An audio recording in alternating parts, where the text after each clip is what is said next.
this case here, instead of circle now, I actually get an oval shape. And then this time here, I'm going to place where the ear is. Then just behind the ear, there is a piece that look like the hand muscle. Okay, and it's touching the mouth. Okay, so again, from here, get up to the front hand here. Then you see a little bit underneath here, a bit of white.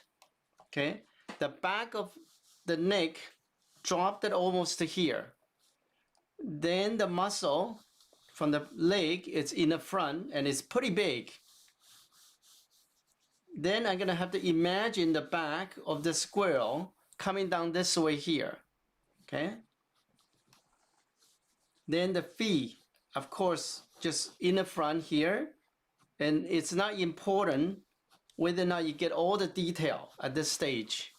Okay, the tail going from the bottom, swing the upwards, cover part of the body from the back. So this is what I got. Okay, again, I'm gonna darken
the other hand versus the front one, but that's okay.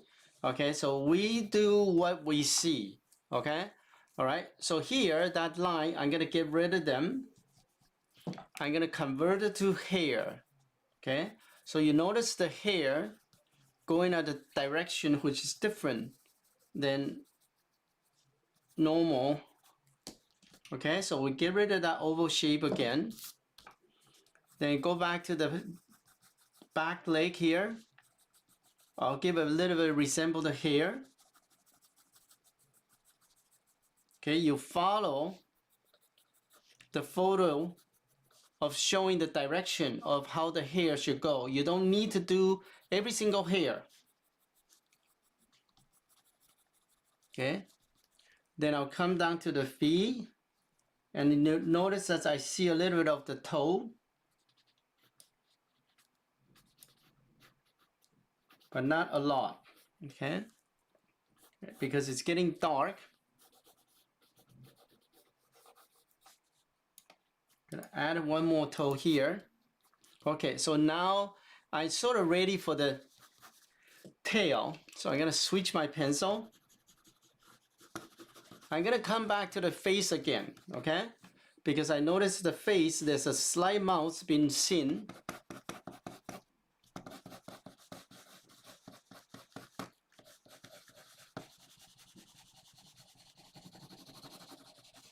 Okay, you notice how I go around the tail, okay?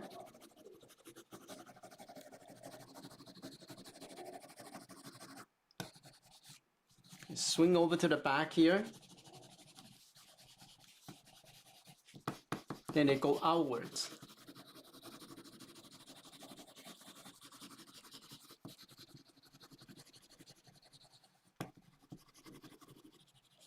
Okay, so I won't spend a lot of time on the tail. So I'm gonna come back and then shade some area.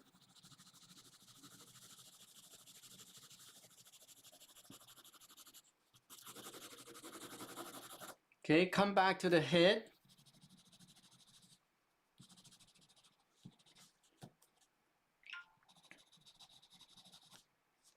Okay, down here a little bit of detail.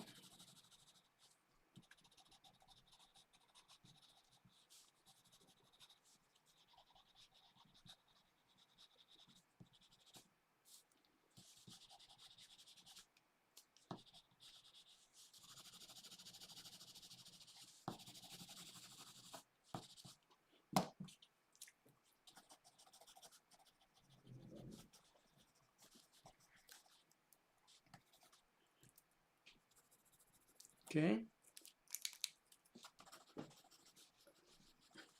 Okay, you can also see my pencil is moving all different direction, okay? So when you do it, you just have to remember our eye is looking at the whole squirrel, not only at one particular area.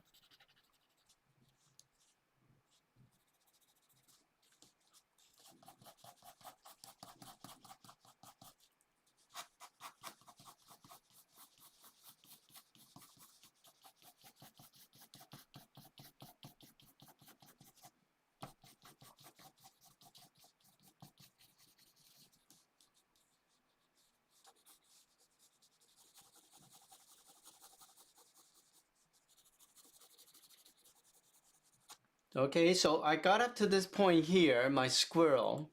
Now, I can also add something to the squirrel head because the head is curled with something. So what happened is I could have possibly add a piece of something that's this squirrel been holding it, okay?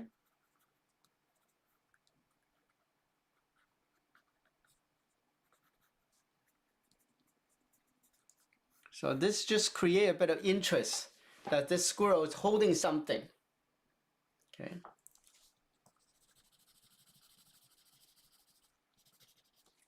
Now, even at the top of this here, if you feel you want to make it fluffy, you can actually pull a little bit of your pencil line upwards so that you can see a little bit hair like. Okay. And again, if I look at more carefully, this area here a little bit darker.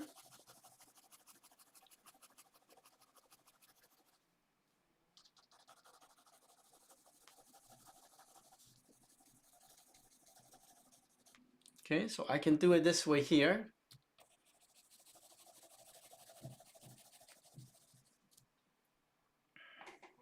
Okay, look like here we also got a little bit darker too.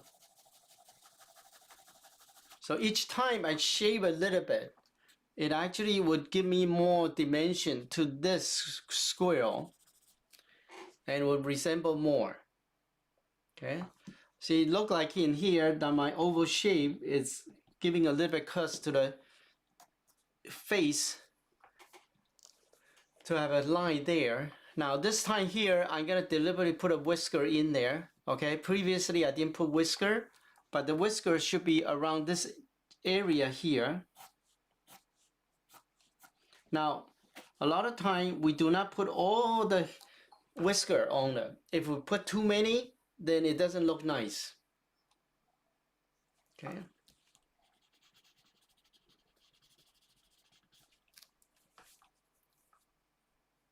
Okay, so again, spot a little bit here. Okay, So even for the tail, if you feel that this area here should be a little bit darker, you can do a quick shading. Okay. Now sometimes again, I want this square look like it's sitting on something, so I can very quickly just give a ground.